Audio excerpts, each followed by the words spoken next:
Leading in for the Believe in Kentucky. Episode of Believe in Kentucky with Cole Park and myself. Welcoming everybody. Hope everybody can hear me. My mic was trying to act up. Cole Park from the Cats Calling here, man.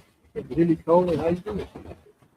I'm doing all right. How about you, Vinny? I can hear you a little bit. It's a bit muffled, like kind of like you're about to turn onto a radio station, but you're not quite on the right one. You can hear it kind of coming through static a little bit. Uh-oh. Um, but that sounded pretty clear to me. I'm doing all right. We're here back in my apartment in Lexington, Kentucky after a busy week. Two games in basketball. We got one tomorrow back here in Rupp Arena and another home game this weekend. So I get to be in Lexington all week and All week. all week. Mhm. Yeah, so Jenna Lifson's Longhorns are back tomorrow. We'll get to that. Travis Perry is back Saturday. So Yes. you He know, doesn't have a whole lot to do to surpass Chip Trayanum like we yeah, discussed in the summer, but that's right. That's right. we'll That's see. right. So man, we got a flashback. I should have done a live one Saturday, but I didn't. But Kentucky gets 2 wins on the road. The title of this episode is Snatching Dubs because they snatched dubs from LSU and Tennessee. Your personal House of Horrors, the PMAC, you were in the building in Baton Rouge for just look, how dreadful was the first half? We just got to give you the floor for both of these games because you were in PMAC and Thompson Bowling for both of these, man. Well, minor correction there. I was not in Thompson Bowling. We sent Daryl Bird into Thompson Bowling. It was Oh, the okay. only time I ever missed a game at Tennessee. My windshield needed to be repaired again, Vinny. For the second time in a year, my windshield had to be repaired again. Had a rock crack my windshield in Baton Rouge, so that's unfortunate. Ah, But glass. nonetheless, Any glass repair companies like to sponsor the show? Cole could use some glass repair. Anybody want to hey. sponsor the show? Anybody want to sponsor the show? Feel free. We'd love to promote you. But specific to windshield repair, if y'all out there, hit your boy Cole Park up. Well, hey, until we have an official sponsor, Safe Light Repair, Safe Light There Replace. we So go. we'll roll with them. They've been my guys, and they haven't charged me a. Also, shout out Allstate Insurance. I haven't been charged a dime for either of them. So we're doing all right on that front. My insurance agents probably hate me, but it's not my fault. There's a rock in the road, car in front of me, just threw it up there, Nonetheless, I was in the PMAC, my known foe in Baton Rouge. Didn't even get to see the Tiger this time either. Not the live Tiger, Mike. But I was in there. It was all the fans had these little glow bracelets on that kind of lit up rainbow colors with the music and whatnot. And that first half was dreadful, Vinny. It was truly dreadful. Not a ton of Kentucky media made the trip. I mean, more than maybe you would have initially guessed, but still less than most road games. So there wasn't a ton of us in there. I was sitting next to some LSU reporters. One of them leaned over and he gave me this little nugget that I put on our board that Kentucky in the first half, I believe it had 22 points, scored less than half the amount of points as Prairie View A&M did on LSU with the number 300 ranked offense in the country. So that was a fun little tidbit. But then the comeback, culminating in that big shot that we'll get to, we'll break down that full moment because there's a lot to go off of in that. I wrote an entire story just about those final 2 minutes. But Kentucky ends up stealing it with the buzzer beater, kind of mimicking the buzzer beater from 2 years ago that LSU had to win over the final Calipari team when they stormed the court with Angel Reese. That was Tyrell Ward who hit that shot all back in the day because Rob Dillingham scored just a bit too early. This was a bit of a different case for LSU. But even still, the theatrics, the no court storm because it's on the road, but Kentucky's team rushed the court and they were celebrating with Malachi. Just stunned silence with the rainbow bracelets in the crowd. That brought me a little bit of joy. The LSU reporters, credit to them, the ones that are covering basketball, because I think that as much as the fans might hate other fans, most of the time the reporters have kind of a kinship, and they said some of the most sports reporter things I've ever heard in my life. They said, well, that's about what I expected from this team, or it's only fitting it ended this way, or this team, they said that's basketball in Baton Rouge. So we're all jaded in the same kind of ways towards the team we cover. We're all expecting the worst at all times. So That's fun. And then, even if I wasn't in the building, got to miss out on hearing Rocky Top 80,000 times.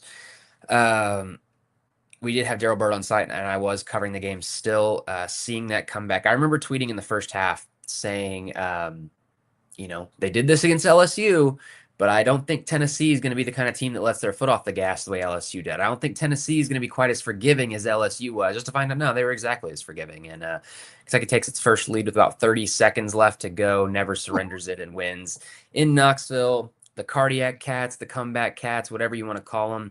That's back-to-back games with 17 and 18-point comebacks, making it 3 straight games. All of their SEC wins so far, they've come back from down 12 or more. Just truly fascinating stuff.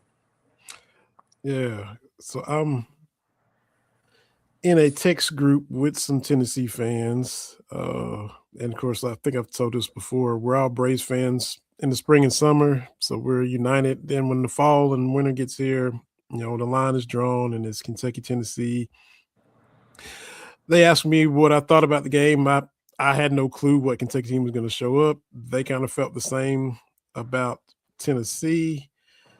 And I was a little bit late getting home, turned it on, and they were already down like 34-20. It was double digits already. And I texted them, I said, "Oh, already down double digits." So typical Mark Pope squad. That's what we do.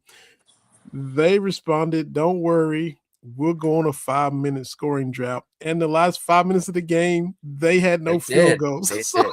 Well, along that same vein, I'm not going to say his name because I don't want anyone that's a Vols fan to get mad at him, but I had a sports reporter that I'm good friends with from Tennessee text me about midway through that game. About midway through Kentucky's comeback, he just texted me, "This is hilarious, period."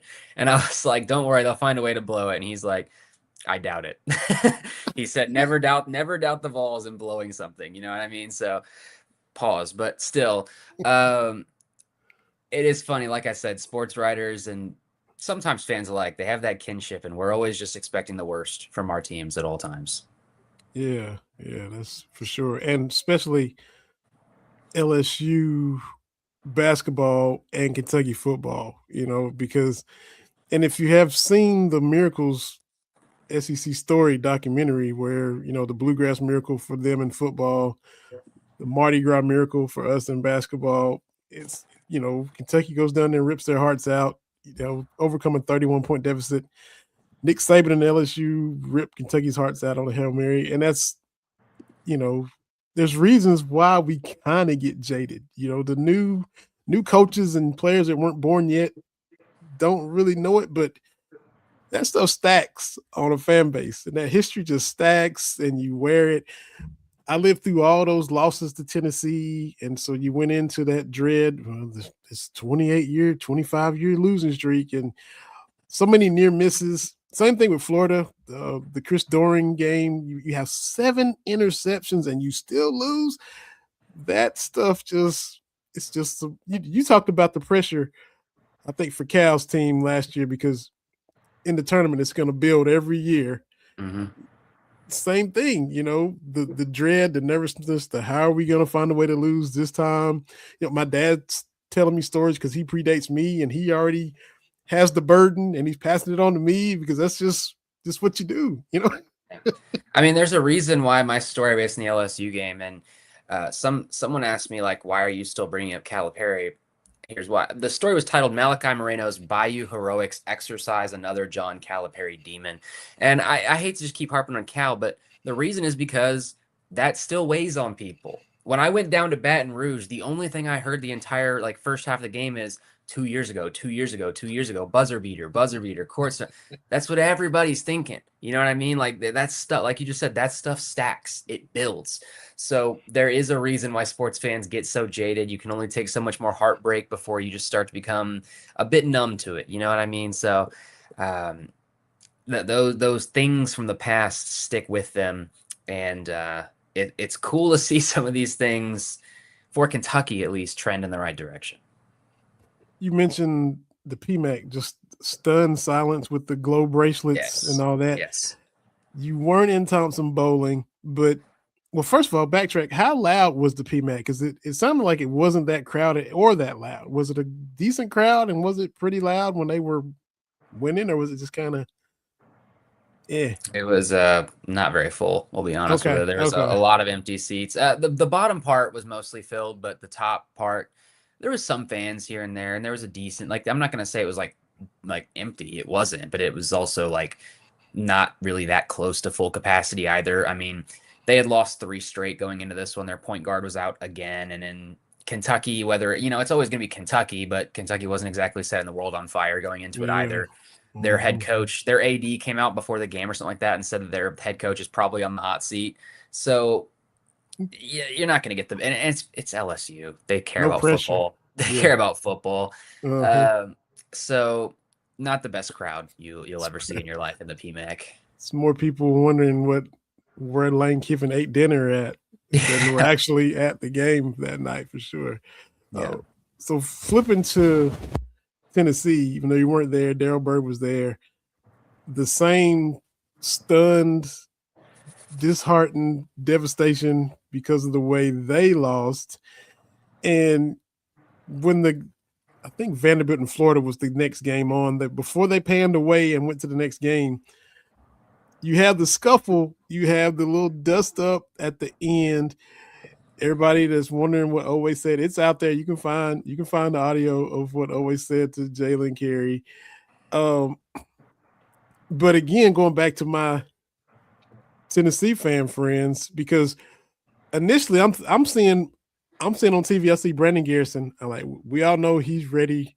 He got a quick trigger, quick fuse. We saw the Oklahoma game. Yeah, I think they went after Oweh, and BG was about to get in before Oweh was. Exactly. he was all ready to jump in there. Exactly. So before even the Tennessee, everybody who had a camera, media type, you could hear what Oweh said to Carey, and then Nate Ament just kind of puts his hand on Oweh, who smacks Oweh's hand away. Then Carey does the push. Anyway, my Tennessee fan friends who are bleed orange, and obviously after that, their question is, who tries to start a fight when they are 3 of 11 and all their shots are 2 feet from the basket? Whatever Oweh said to Carey, he should have agreed and thanked him because it's true.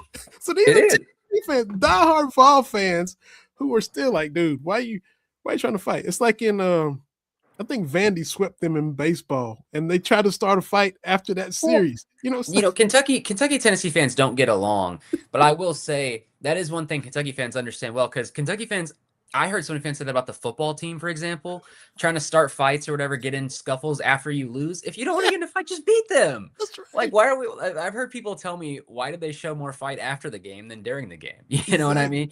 So, like, Kentucky fans actually will understand that sentiment quite a bit. You don't get to blow a game like that and then try to fight after. That's pitiful.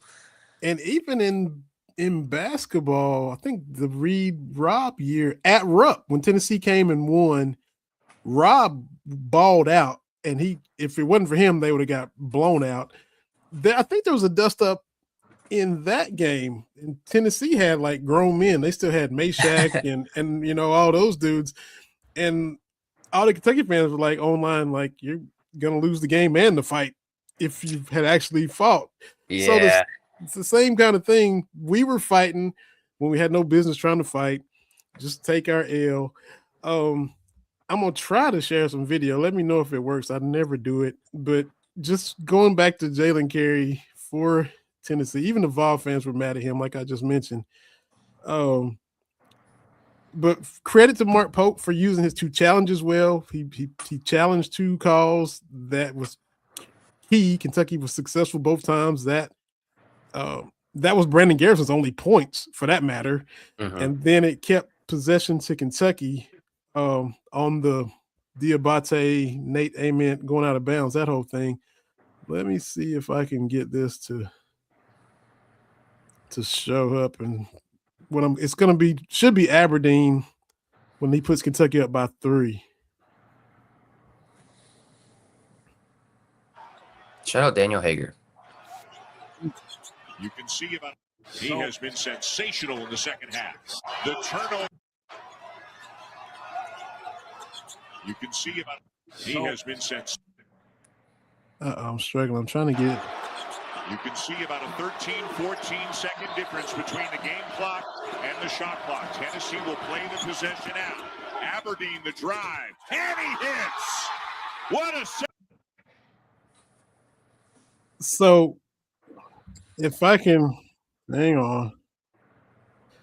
So apologize for if that wasn't as smooth as it should be. But Cole, you were there, you were watching. If you look at that, Aberdeen's up top waiting for the high ball screen, and initially Malachi Moreno is going to go set the screen. They wave him off and motion for Diabate to come and set the screen, which gets Aberdeen switched up on Carey, who immediately gets his ankles broken, and Aberdeen gets into the paint for that tough left-handed layup to put him up 3. So they were hunting him. You know, we see everybody switches everything on pick and rolls. We've seen it happen to Steph Curry. You know, guys get him on screens and get him matched up. You know, they said no, Malachi, because I think it was like Parr was on Moreno. Yes. And they said nope. Mo D, you set this screen, and you got him switched up on Carey. So dude had a bad day. If you go back and rewatch it, he missed so many bunnies. He was really, like they said, 3 of 11, 3 of 12.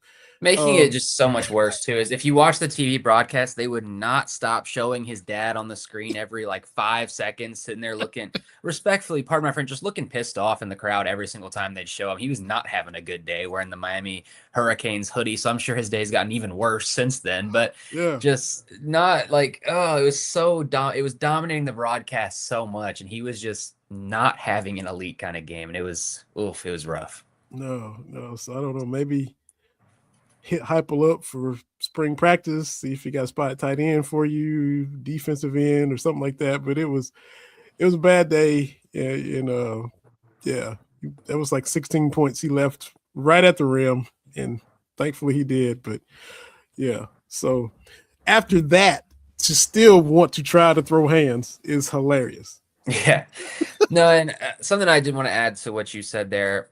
Malachi Moreno has been phenomenal for Kentucky these last 3 games, this winning streak. He played really well at Mississippi State. We saw the assists. He had the buzzer beater and the points against LSU.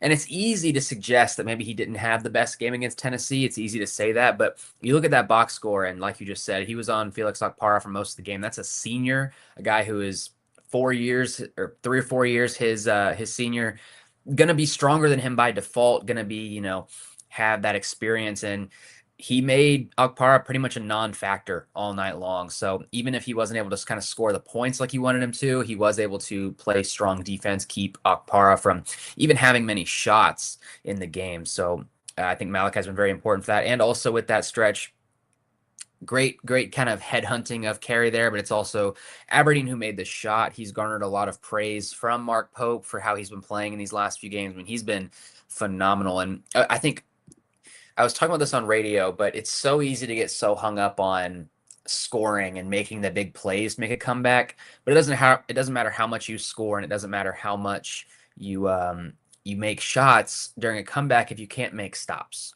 Arguably more important than just scoring is stopping the other team from doing so and also limiting your own mistakes. Kentucky, let's keep it honest, in the first half, a bit of a turnover machine. It was pitiful. Some terrible turnovers. They cleaned that up significantly. I think they just had 1 in the second half. Aberdeen might not have had some of the assists you wanted to see out of him, but he was, Mark Pope said today, he was taking what was given to him. Today, when we spoke to Mark Pope, he said, here's the quote. He said, he made huge plays. His decision-making was elite. His ball protection was elite. His shot-making was elite. His defensive assignments were really solid. He said, even when he got under duress, he still played very, very well. He said, I don't know anybody in the country that has had a better last week than Denzel Aberdeen. So a lot of high praise for Denzel Aberdeen. And that's a guy who I don't ever want to say he was playing disappointingly earlier this season, but maybe playing less than we thought he would, not being the superstar some thought he could be, and now he's really kind of blossoming into his own. I don't know if it's just getting back into SEC play, somewhere he's comfortable, having been with the national title Florida Gators last year. Also kind of funny too, someone asked him, I believe post-game in the Tennessee game, they tried to compare the Kentucky team in Florida, and he started off his answer with, don't compare them, they're different teams. Mm-hmm. So all props to that. I respect that fully, but he's been playing phenomenal basketball these last few weeks. Yeah. Or really just this last week. Yeah. And going back to Okpara, like you said, He had 5.6 rebounds in 26 minutes. Rick Barnes, after the game, kept saying, if Felix can get 10 rebounds, we're a whole lot better team. And he mentioned effort. And again, credit Marino, true freshman out there banging with him and matched up with him most of the time. And his thing was, if Felix can get 10 rebounds, he'll stumble into 10 to 12 points.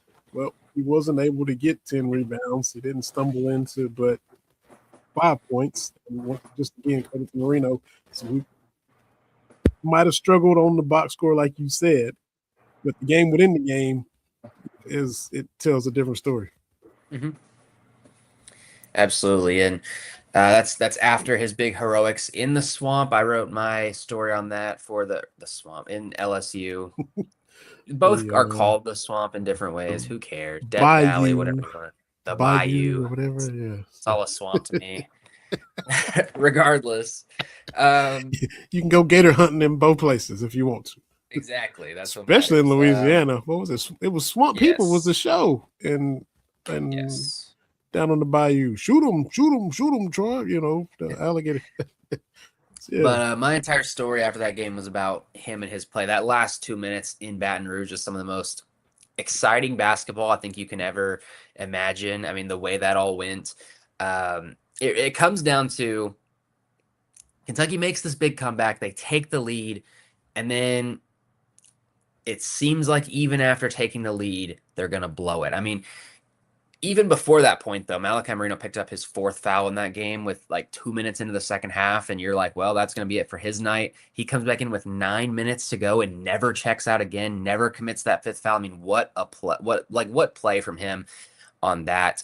But even beyond that, you have what happens. Otega Owe looks like he hits the go-away shot, and then controversially, but in my opinion, correctly, the officials review that, say, no, the shot was not off in time. They take it away, puts LSU on the line. They go hit the Max McKinnon, I believe, hit his 2 free throws to put them up. It seems like, well, that might be it all over again. Owe goes to the line, has a chance to tie it back. 1 for 2, Vinny. Yeah. He goes 1 for 2 from the line, and I remember sitting there thinking, well, that's it. You can't go 1 for 2 in that spot. Cam Williams burns his 5th foul to send Pablo Tamba to the line, a guy who, not a great free throw shooter by any stretch of the imagination, but had been shooting well. He'd been good for at least 1 for 2 from the line every single time he went. And let's keep it a buck. I mean, even hitting 1 free throw on this spot would have significantly changed the game. It would make it a 2-point game, not a 1-point game. He goes 0 for 2. 0 for 2, Vinny. 0 for 2 from the line, and probably the biggest opportunity of his life right there. Not his biggest opportunity of his life, but biggest opportunity in the game. And then that leads to Colin Chandler having to inbound the ball because Williams is the one who's supposed to do that. He fouled out to put Tom on the line in the first place. And great play by Cam Williams to recognize that spot and make the foul as quickly as possible. Let it be Tamba that has his hands on the ball. Not a great free throw shooter in the first place. I mean, you would have taken the foul regardless, but it's significant that you were able to get it into Tamba's hands and commit that foul.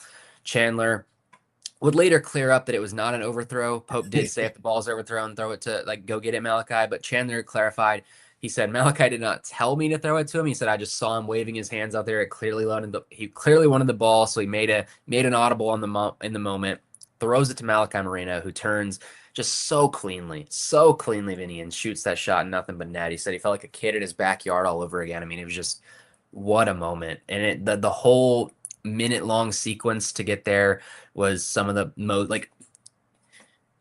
if you'd have scripted it in a show, you would have said that feels unrealistic. But to see it in person, you're like, oh my goodness, what a sequence to get to that point. So where was your vantage point? Where was press row? Where were you located? So it's the whole place is like a circle with the court laying in the middle. It's along the baseline, not the goal line, the baseline. A bit to the left, though, I would say. So I was probably angled. I can show you the picture from my Twitter thread. I always take my Twitter threads from press row, so I can pull that up real quick and kind of show that to you if I can get there. It's kind of about there from the court. Okay. About in the corner. Okay. A bit high up there, but nonetheless, we ball.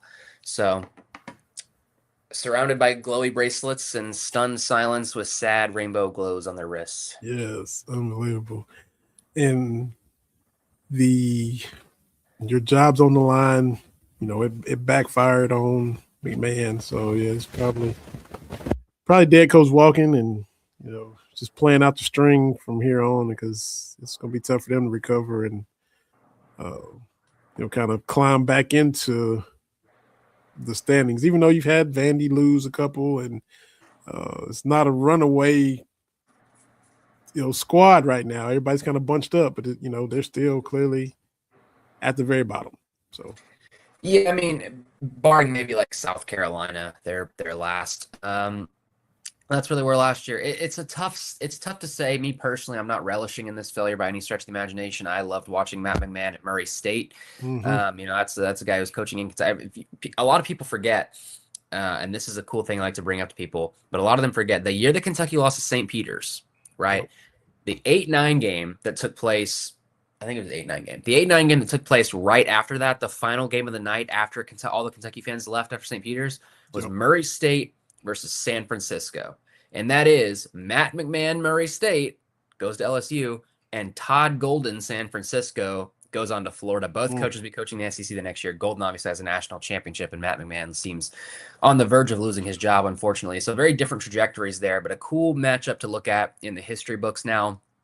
Felt like early on that program wasn't really supported as well as it could have been. I wrote a story my final year with the Kentucky Colonel when I was kind of covering all of college basketball, especially in the NCAA, especially in the SEC tournament.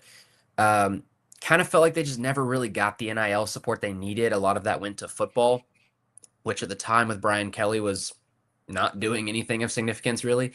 I say that like they didn't have the Heisman quarterback. I don't care. It's revisionist history. History is written by the winners. Brian Kelly got fired. I can crap on his tenure if I want to. Nonetheless, it just felt like, and it's always going to be this way, if we're being honest. It's always going to be this way in Baton Rouge, but basketball was always playing second fiddle to football, and then arguably even third fiddle to Kim Mulkey and the women's basketball team, maybe even fourth fiddle to the baseball team, which has been making a lot of strides. So it always kind of felt like it feels weird for us Kentucky fans to wrap our brain around it, basketball being one of the lesser important sports on your campus. But I saw the venue myself, and I saw, I've seen those atmospheres. I've seen what they do. LSU fans just don't care as much about basketball as other schools do. The Pete Maravich Center, the PMAC, we like to joke about it. It's not the nicest venue. It's not the nicest, and it's rarely ever full from what I see. And you go into this year, you get a bit more support than you've gotten in years prior, but the damage might have already been done. Then you lose your point guard, Dayton Thomas. That's a guy that Kentucky looked at in the portal before he ended up going to LSU.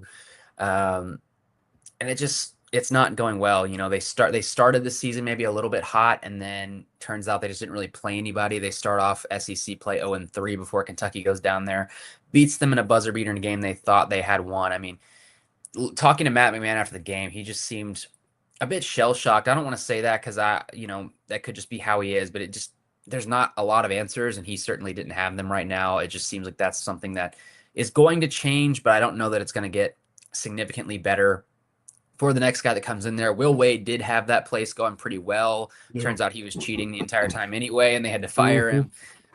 He goes and turns McNeese State into something, and then now he's at NC State. They're kind of on the wrong side of the bubble as we look at things now, year one. But it is tough when you look back in history and say, well, we had success with Will Wade, but then it turns out he might have been cheating the entire time, and it just hasn't worked out with Matt McMahon. So that's a tough spot to be in. I'm not envious of whoever the next LSU basketball coach is going to be, but I would expect maybe that program to have a new coach come next season.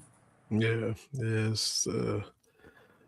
Pretty much writings on the wall for that situation as of the way it currently stands for them, for sure. It also doesn't help, too, that the SEC it's still a very good conference with some very good teams in it, but it's clearly a step down from where it was last year. It's not going to be the same conference. They got 14 teams into the field.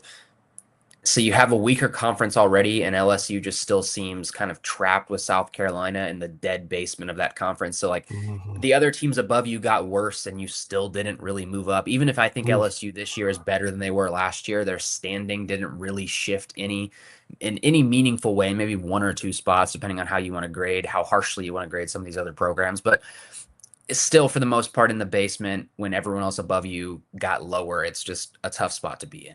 Yeah, for sure. For sure. So flipping to football, Will Stein spoke. We had a national champion crown. So where you? Oh yeah, AFC Championship game. Which you lead us, man. Where you want to go first?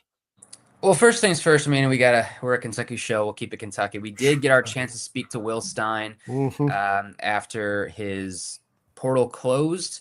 Obviously, Oregon knocked out of the playoffs by, we can say it now, the eventual national champions. Long before that, but the portal finally closed. We got to speak to Will Stein before he goes out of town a little bit. Obviously, his family's still living in Oregon, so he kind of got to talk to us about this entire class. We spoke about the Big Blue Wall. He said the team, and heard a lot about the ambitions he has, the coaching hires, the players they've gotten, all of it. So I have a couple things I noted down. There's still going to be some stories coming out in the coming days for the Cat's Paws. Spoke in depth about the offensive line, rebuilding that Big Blue Wall, and he kind of also spoke about his intentions with Kentucky. He's always made it clear that, even back to his introductory press conference, that he wants Kentucky winning games. And he said not just beating the teams that we have been beating. Mm-hmm. He said, when asked about the offensive line, he said the teams that win in January are the ones that win the trenches. Obviously, the teams that win in January clearly indicating his goal of getting in the college football playoffs. He was asked about Indiana as well, which we will get to the Hoosiers. Don't worry, any Indiana fans that for some reason might be listening. We love your attention. He said, debating to that, he said, compared to that, he said, yeah, I mean, we know it's possible. What Signetti's done, we're aware that that's the goal. I'm not saying Kentucky's going to be undefeated national champs in 2 years, but he didn't shy away from the notion that Indiana has proven that it's possible, because it's going to be easy for, maybe even casuals or kids to forget, but Indiana wasn't just a mediocre to poor football program that became an undefeated national champ. It was arguably, maybe even not arguably, the worst Power 5 program, on par with Rutgers, on par with my Boston College Eagles, on par with you name it. Like the basement of not just the Big Ten, but the Power 5. To go year one to college football playoffs, year two to undefeated national champions is insane. And it was not something that he shied away from. If you can give me a few seconds here, I kind of want to try to pull up exactly what he said about Indiana, because I have it here. It was 2002 in the transcript. I'll pop a comment up while you do that. Darlene on Facebook says, if Indiana can do it, we can. And I appreciate you checking us out, Darlene. Darlene is in Lexington. Noah Frary, who we had on, who you missed it, but the Yankees fans, going to talk Yankees, Red Sox, does a lot of calls for men's and women's basketball. Darlene cuts Noah's hair, so she's Noah's stylist. So I think Fadeaway is the salon that Darlene has opened herself now. So Noah frequents and goes to Darlene's chair to keep his cut fresh for TV. So thank you, Darlene. And if Indiana can do it, we can. We used to beat Indiana every year. Used to battle it out with them every year when Kentucky played. The famous 3-0 game, I think in '95. Me and my sister were there. Kentucky wins 3-0. The most boring game you'll ever see. But Kentucky was on top that day. We got the field goal. They didn't. I think the year we went 1-10, broke the longest winning streak, beat Indiana to get off the schneid, as Chris Berman likes to say. So to see them just vault to a chip in football in 2 years is crazy. Yes, and I do have the quote. For some context, this comes after Stein was asked about some of the younger coaches on Kentucky's staff, but the question was framed as less experienced. He got a bit defensive, said, which ones do you think are less experienced? Nick Roush pissing him off. I believe that was Nick Roush, yes. Which you don't usually see Roush get flustered. He got a little bit caught off guard by Stein's defensive to that ones, but all in good fun.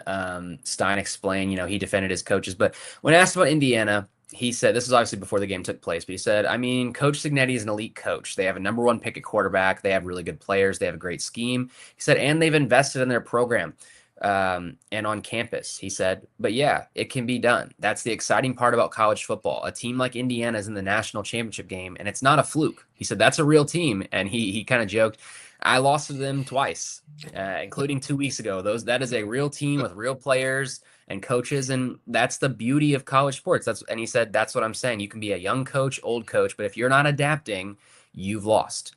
You're not going to win. The goal from us as a coaching staff and us as an athletic department as a whole, not just football, is to push this needle forward. And you can see the value that that has done, and that it is possible, is what he was saying. He didn't shy away from the notion that, hey, Signetti just did it in 2 years, so you're going to do it in 2 years, right? I mean, obviously that's a bit unrealistic for every coach to be expected to do that. You can only have one national title a year.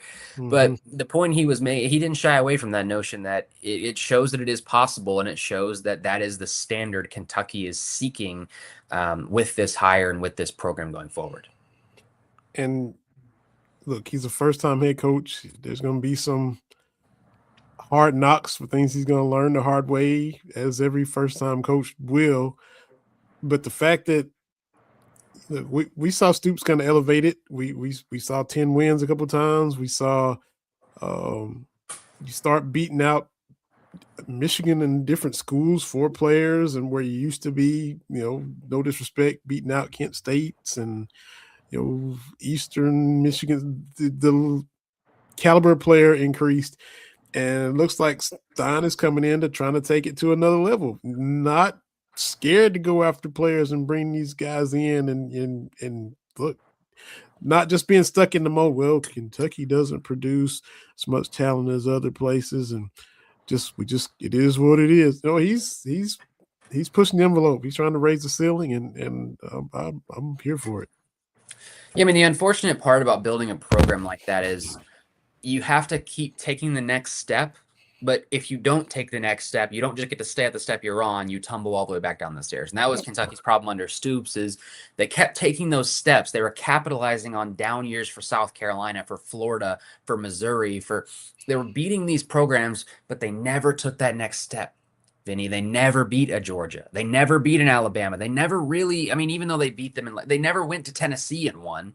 Really, they did once, I think, right? But never consistently is the point I'm making. It was never a consistent back and forth. It felt like if they got one, they picked them off, and then they were right back down to losing next year. So it never felt like they were actually, even the years where they finished second or third in the East, it never felt like they were really on the same level as those teams that were finishing first and second, and they never made the stride to get there. Even in those 10-win seasons, I think, when Kentucky had its first 10-win season against Penn State, correct me if I'm wrong, because I wasn't a journalist at the time, but I was here around Kentucky fans, and most Kentucky fans were like, well, we're going to lose to Penn State, but whatever, it's fun. There wasn't a lot of expectation they would actually win, and there was more surprise than anything when they did it. And then just never really built upon that. I mean, Iowa, when they beat Iowa for their second 10-win season that has since been vanquished to the depths of vacant world. That was a team that still didn't quite feel like the true top of the sport, in the way that, like Darlene pointed out with Vanderbilt, they've got some big win. They knocked off in Alabama. They got some of those big marquee wins that it just felt like Kentucky never really did. I also like to point out that in the same year where Vandy, not this past year where they went 10-2, but the year before that, when they truly set the world on fire and arrived, they also pretty sure lost to Georgia State. But regardless, we'll forgive it. They beat Alabama. So all fun, but you have to take that next step or else you fall all the way back down the ladder. And for this to work, it's going to take a lot. Indiana just became an undefeated national championship, and I'm still not certain that they're going to be on top of the college football world for the next 10 years. I don't know that. I don't know what next year is going to look like. How are they going to follow this up?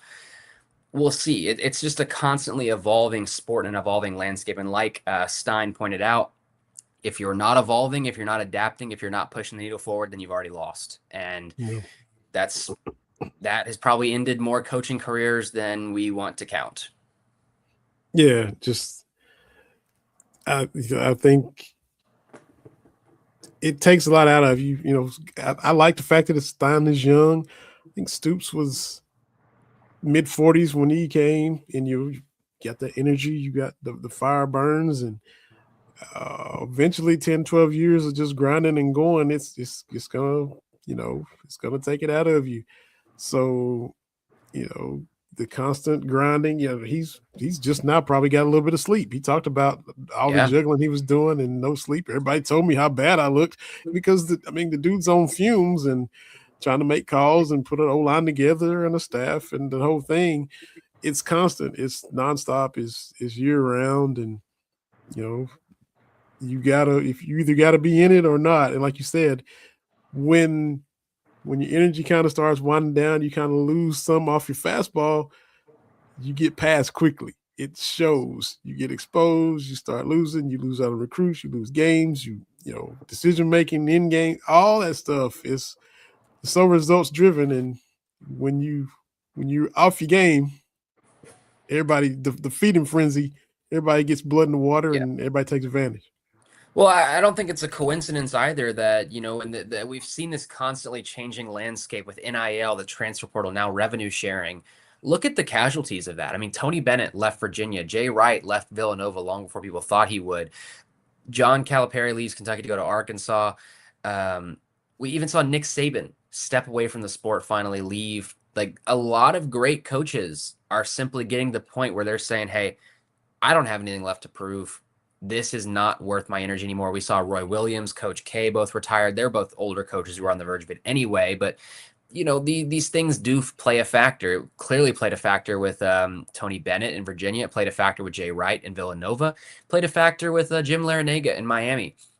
We don't need to be, super secret about the fact that you can talk to some of these older coaches, and I have talked to some of these older coaches, and I'm not going to name any specific names, but a lot of them will tell you point blank, I just don't like where the sport is anymore. It's exhausting. It's tiring. I don't like having to rebuild my entire team every single year. I don't like having to re-recruit my own players every single year. It's exhausting.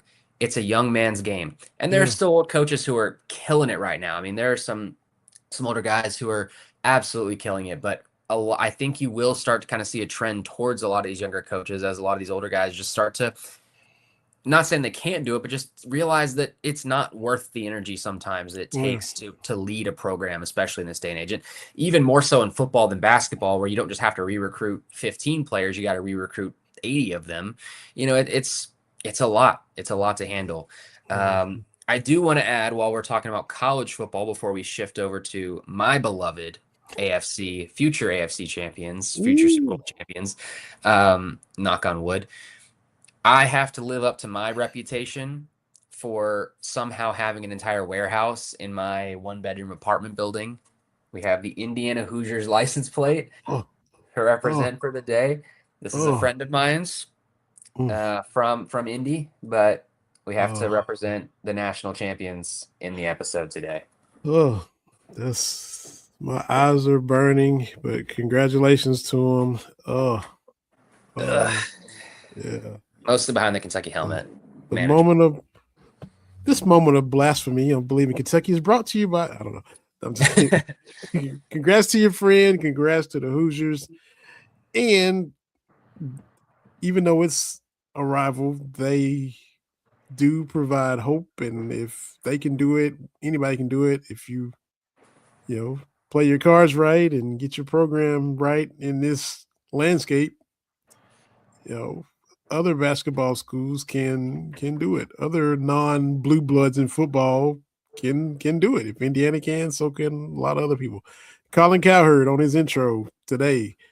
If Indiana can do it, I think he said, well, so can Michigan State, so can such and such, so can Kentucky football. He mentioned Kentucky right in his opening monologue, So. I've seen a lot of people pointing out in terms of the whole conversation of who's going to be the next Indiana. I've seen a lot of people point to Kentucky.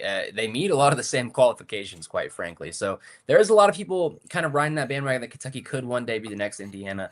While we're shouting at all the nonsense we have in my apartment from the personal library of me, my favorite book I've ever read, John Feinstein's Season on the Brink with Bob Knight, Indiana Hoosiers. Also from the library, haven't quite got to them yet, but we have Steve Alford's Playing for Knights. Oh my goodness. And we have Bob Knight's My Story with his Texas Tech logo in there after Indiana ran him out of town.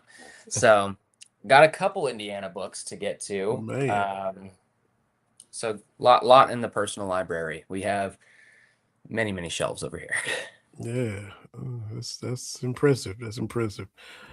With you, well, born there but never wear red.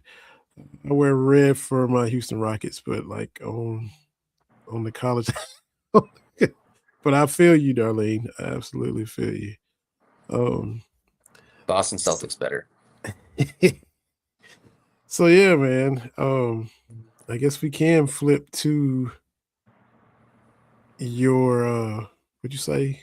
Soon to be SC. Well, all you gotta do is beat Jared Stidham at home. That's all you gotta do. Hey, respect to former Patriots legend Jared Stidham. Born in Corbin. That's Jared Studham for your information. Born in Corbin, Kentucky, Born too. in Corbin, yes. Yeah. Never quite panned out in New England after we drafted him. Still loved him anyway. Called him Jared Studham until we shipped him off. Now he'll be starting for the Broncos. I don't think he's played a single snap this year. I don't think their backup has it all. Bo Nix obviously, I believe, fractured his ankle in overtime of that AFC quarterfinal game against Buffalo. The Bills firing their coach. The Bills firing their coach is really interesting. I have a lot of thoughts on that. That's very interesting to me, but I'll keep those to myself. Nonetheless, Patriots take. I was telling you last week, Vinny. I said I'm terrified of that Texans defense. I'm so scared of the Texans defense. They should have been worried about that Patriots defense, huh?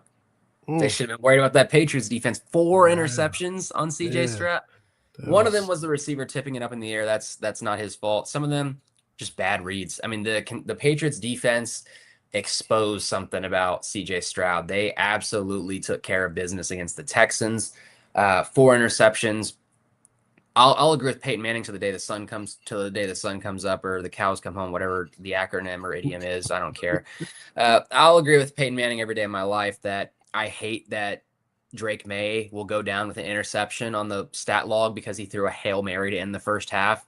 That shouldn't count the same.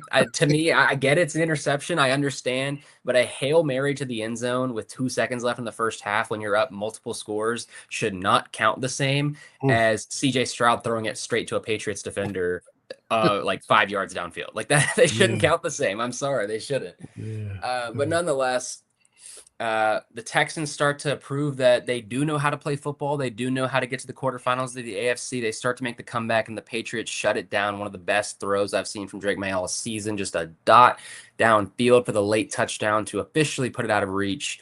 They'll play the Broncos next week, or this week, my apologies, in the AFC title game. Very, very exciting stuff. I will admit to being nervous about the Broncos, even if they don't have Bo Nix.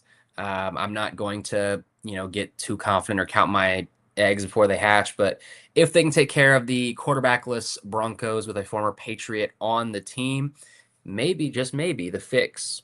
We sent him off so long ago so that he could sabotage the Broncos from within in the future. It's the long game, Vinny. But conspiracy theories aside, if they can take care of business against the Broncos, they will go back to the Super Bowl for the first time since they won it against the Rams, against either the Seahawks or the same Rams, with the same coach that they beat those years ago. And in my opinion, as a former defensive guy and a former lineman, a great game. But for many people, one of the most boring Super Bowls of all time, 13-3. I loved it as a defensive-minded guy, but it was not pretty to watch sometimes. I never. That's the first time a Super Bowl's ever. I mean, no explosive, no nothing. I'm like, wow, that had never happened. I mean, even the blowouts were fun. There was years when the NFC blew out the AFC like for a decade straight, and then the AFC flipped the script. You can say Seahawks Broncos. It's okay. You can say Seahawks Broncos. And even when I was a kid, I mean, like the Bears. I'm sorry, the Bears, Warrior, Patriot. The first Super Bowl I watched, the Bears, Patriots, 46-10. The 85 Bears. That was way before you. But that was when my Cowboys were blowing out the Bills. It used to be blowouts, but that 13-3. That might be the biggest Super Bowl snoozer ever. That's gonna be hard to get more sleepy than that. But if you're a Patriots fan, it was poetic. It was great. I get it. I'll agree to disagree. I'm a defensive-minded guy, and my team was in it. So for me, I was on the edge of my seat the entire time, completely locked in. I will also shout out from the personal library of Cole Park. I actually bought so I'm the kind of guy, I took my girlfriend down with me to Baton Rouge, stay in the hotel. We love to read. So one of the first things I did in Baton Rouge for our vacation was we went to a used bookstore to try to find books that we couldn't find around here. I picked up a couple that I don't know why they were in Baton Rouge, but I got Belichick, a little biography there. I want to get his own autobiography. I think it's like The Art of Winning or something like that, or something like that. But I do want to read that one. But very soon, we'll be reading The Impossible Team, the worst to first Patriots Super Bowl season. Excited to get to this one. Finitary, man. We'll get to those books as well. A lot of books in this library. I'm telling you, Benny. A lot of books in this library. Yeah, that's awesome. Hey, y'all got that in common. So hey, I get it. And I can see if I'm a Patriots fan playing the high-powered Rams, you could be worried that their offense would just start going off in any point. So I get that. Fully on the edge of my seat. I remember what it was like to be nervous for my team in the playoffs. It's been a while. But I remember those. You don't care about the halftime show. You're not even worried about the commercials. Everybody else is like, oh, that's a good one. That's funny. This was, but when it's your team, you're like, man, you're just that nervous energy that, yep. I get it. So we'll see what they do, man. I think Stidham hadn't played since like 2023. He's real rusty. So, yeah, y'all got that in your feather. Y'all got that feather in your cap going for you. He's got to try to get up the game speed with a trip to the Super Bowl on the line. So, advantage Patriots as far as that goes. I will say, though, I love my guy to death. That's a Kentuckian and, more importantly, a former Patriot to me. I love all my former Patriots, but if he does ball out for us after how he played in New England, I will be sick to my stomach and I'll be disgusted. If he absolutely balls out against us after how he played for us, I will be disgusted. Yeah, Sean Payton coaching him up this week. You never know, man. Hey, no, there was a stat after was it the Giants that hired Harbaugh? I believe the stat was that no coach ever has won a Super Bowl with two different franchises. Sean Payton's still trying to be the first this season. There have been coaches that have gone to the Super Bowl with different teams, but there's never been a coach that has won two Super Bowls with different teams. Yeah, Andy Reid's been with two different Andy Reid's been with two teams, but he never won with the Eagles. That's true. So, wow. Sean Payton trying to obviously, if you want to be honest, the way stats can mislead you, it's because most of the time Super Bowl winning coaches don't get let go very often. So there is some survivorship bias in that, that most of the time if you win a ring with a team, you either retire there or you don't get a ton of other options. But nonetheless, Sean Payton has a chance to do it this year. I don't know that, the quarterback situation helps with that a ton, but he does have a chance after winning it with the Saints to potentially get one with the Broncos as well. Trying to even think of guys who different teams to the Super Bowl, like just because like Tony Dungy didn't get the Bucks there. He won it with the Colts. Yeah, wow. That is dropping that trivia nugget. All right, man. So the Cats are at home for Texas tomorrow. We don't worry about Ole Miss. We just worry about Texas. Can they keep it going? Can they get off to a good first half start? Texas has won at Bama. They have the most confusing SEC resume to me. I don't understand it. How do you lose in overtime to Mississippi State, lose to Tennessee, and then beat Alabama and Vandy back-to-back? What are we doing? Yeah. What are we doing? And then you lose again right after that. What are we doing, Texas? Yeah.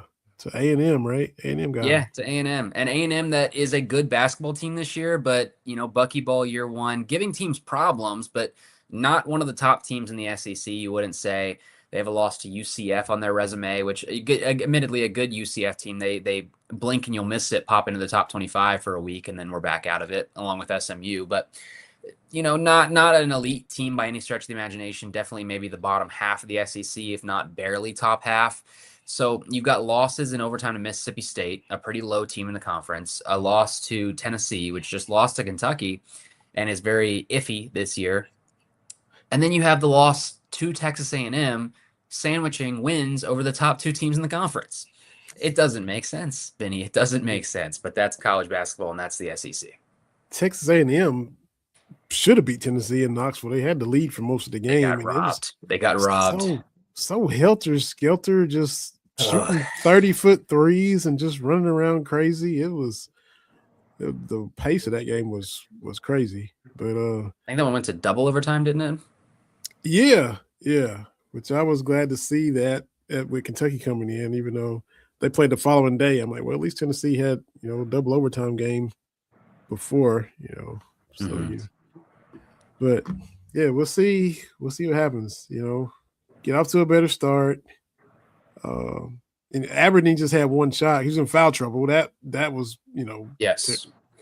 Looking at that Saturday, I'm like, so Jasper kept did Tennessee well. He made some good. Kept Kentucky in it in the first half. Yeah, he did have a costly turnover that made you go kind of, what are you doing? But the whole team did in that first half. He also had some great assists. He was hitting some big shots in the first half, kind of switched more to distributing a bit in the second half.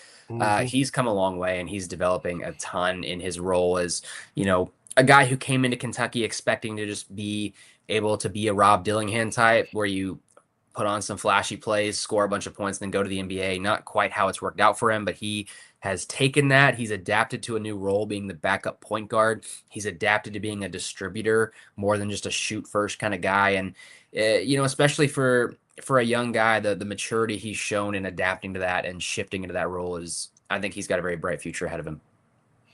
And JQ will what? Not play. He will not play against Texas. The rest of the year, he's still trying. He's still.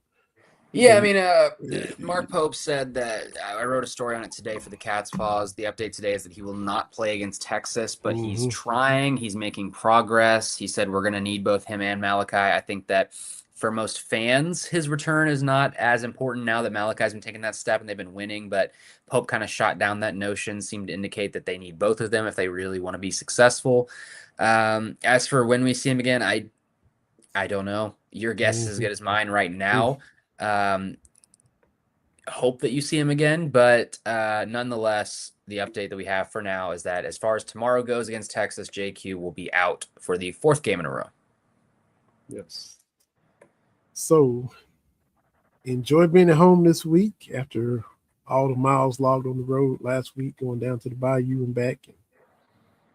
Shout out to Safe Flight, right? Safe Flight Auto Glass. And we'll see what happens tomorrow night against these Longhorns. Sean Miller, good coach, good squad. Still got Mark, who is a bucket. And they got some other guys who are buckets coming in here. So see if we can Dalen stack them. Swain. Yeah. Xavier legend. So see if the Cats can keep it going. Y'all check Cole out on the Cat's Paws. Follow him on social media, all the articles and the insights from the beat, from the venues, from the press conferences, live, up close, and in person. Root for or against his Patriots this weekend, whatever you want to do. We'll have we'll have the Super Bowl contenders, contestants, participants next time we're on this podcast. So yes, might as well. Hey, it's working for you. Root for Cole Park, my name is Vinny Hardy. It's been another episode of Believe in Kentucky. Appreciate everybody on YouTube and Facebook and Twitter, and all the areas where you can watch or listen. Subscribe, give us 5 stars, rate, review, and all that good stuff. We'd appreciate it. And we'll be back next time on Believe in Kentucky. Go Cats. Stay warm this weekend. We'll holler at y'all next time.